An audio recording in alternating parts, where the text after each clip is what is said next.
So construction has finally started on the Star Wars hotel that's going to be coming to Walt Disney World, and we also have some brand new details about the reservation system for the Disneyland version of Star Wars Galaxy's Edge that opens at the end of May. So let's dive into all of that up next.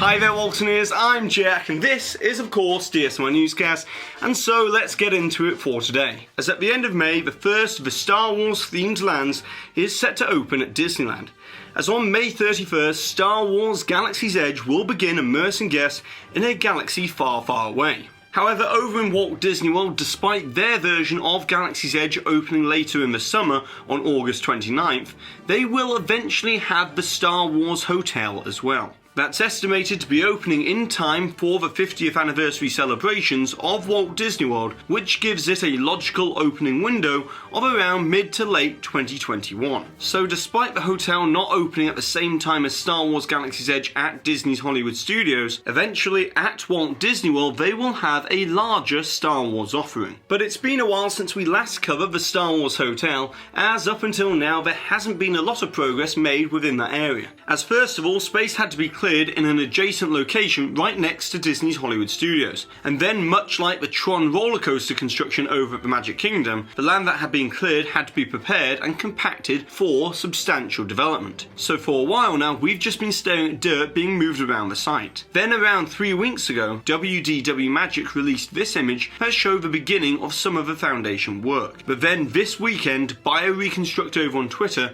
gave a great aerial update that shows us that Disney are not only beginning to build out the foundations, but it's also begun to go vertical on the site as well. Now in April of 2018 we brought you this permit filing that lines up with the foundation work that we can see here, and in November we received these permits courtesy of Coaster Kings that gave a more detailed look at the outline of the building that we can see beginning to take shape, as this section of the building is already 1 story off the ground, and it's actually where the cabins for this hotel will be located. And then the rest of the building foundations that you can see here will be where the engineering room, the brig, the dojo, and of course the full table service restaurant experience will be. But we're still very, very early into the construction phase, and the footprint of the site will surely expand. But most likely this building will be no more than 3 or 4 stories tall, as Disney will be hiding much of the building behind the tree line so that after arrival and check-in you won't be able to see any other part of the surrounding area that will pull you out of the immersive world that Imagineering have built. And considering that this hotel will essentially have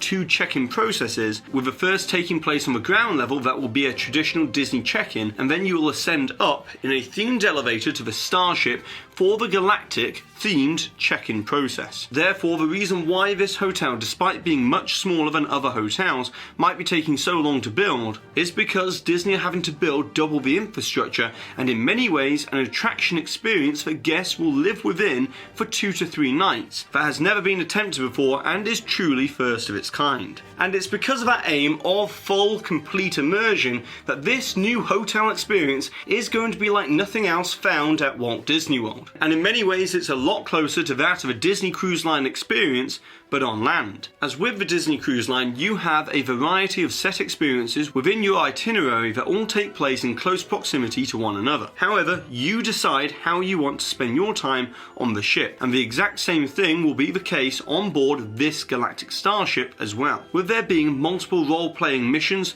immersive dining experiences, training sessions, and also just spending time with other alien passengers on board this galactic starship. Disney really want you to create a loose narrative for your character and then truly become part of the story and the adventure on board the Star Wars Hotel. Now, given the size of this building that has been revealed in these permit filings, this will not be a hotel with the largest capacity, but instead it's been designed to purposely have a limited amount of cabins, so that there are enough cast members to the guest ratio to create an all-encompassing environment for the Star Wars activities. And continuing the analogy of a Disney Cruise Line on land, I'd guess that the hotel will operate in a very similar manner to that, as it's rumoured that there will be 2 to 3 night experiences where all guests will board the galactic starship on the same day, and then everything will be reset at the end of the stay, thus meaning that Disney will be able to offer this experience 2 or maybe even 3 times each week. And so it's easy to see that the yet-to-be-named Star Wars Hotel is shaping up to be an incredible experience.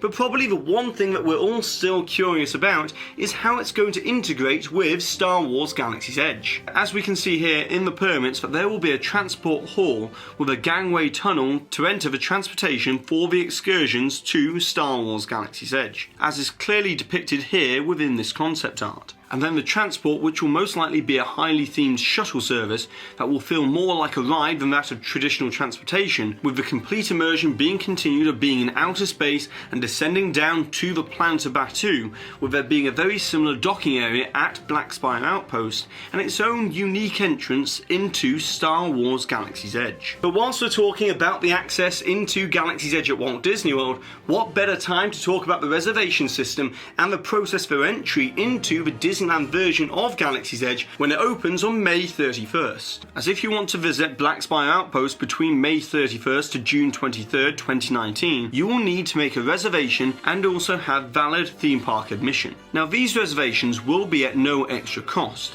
but they will be subject to availability, with Disney Parks blog offering more details on how to make a reservation at 8 AM Pacific time on May 2nd, which is next Thursday. And then at 10 AM Pacific time on that same day, reservations will open and it will be first come first serve. However, if you have a Disneyland Resort hotel booking between May 31st to June 23rd, you will receive an email with your reservation time slot, as visits to Galaxy's Edge will be limited to a 4-hour time period to help avoid capacity issues. And I'd expect that Walt Disney World will be rolling out a very similar system probably at the end of June, which would be 60 days out from the opening of Galaxy's Edge on August 29th, similar to how FastPass Plus reservations work currently. But don't forget, it has already been stated by Disney that at both Disneyland and Walt Disney World there will be no FastPass service available for the Millennium Falcon Smuggler's Run attraction to begin with. However, as more details begin to roll out, stay tuned to DSNY Newscast,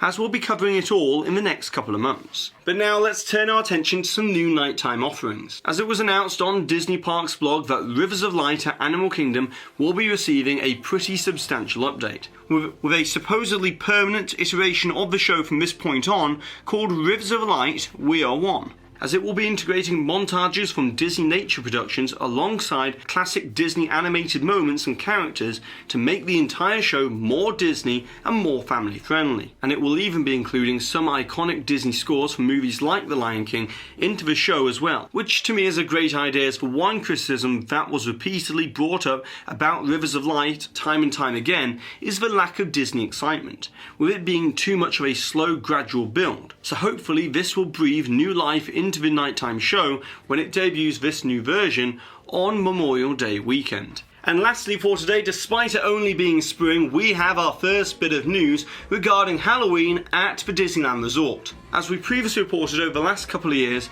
that with the expected attendance increase at Disneyland Park because of Galaxy's Edge, the strategic moves have been made to shift the focus from Disneyland to Disney California Adventure for all of the Halloween festivities. And that continues this year with the special ticketed event Oogie Boogie's Bash beginning on September 17th. And as part of this event, Disney will debut an exclusive new version of World of Color called Villainous, which will feature all of the Disney villains. And also at California Adventure, there will be the Frightfully Fun Parade, as well as Mickey's Trick or Treat show and unique character meet and greets around the park, with tickets going on sale on April 30th. But now it's over to you, Waltoneers, as I would like to know if you could design an immersive hotel experience or just any type of hotel and bring it to a Disney resort around the world. What would it be themed to or set around, and also whereabouts would it be located? And of course, if you want to be with a chance to win one of these official DSNY Newscast enamel pins,